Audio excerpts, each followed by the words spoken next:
Okay. It's me. Hey, guys. And yeah, you know me from that, but then, oh yeah. So, today you really want to know this. Why? How to read a video. Well, pretty easy. What you want to do is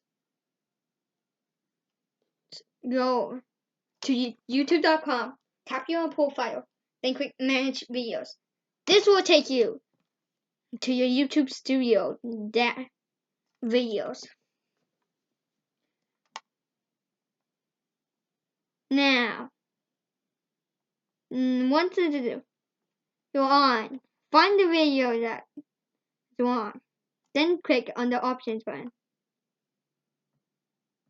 Then click delete forever. Then this notification pops up. Permanently delete this video? Then check. Like, I understand that deleting is permanent and can't be undone. Then click delete forever. Then this thing pops up. Video successfully deleted. And that's how you delete a video on YouTube or YouTube Studio. So, bye-bye.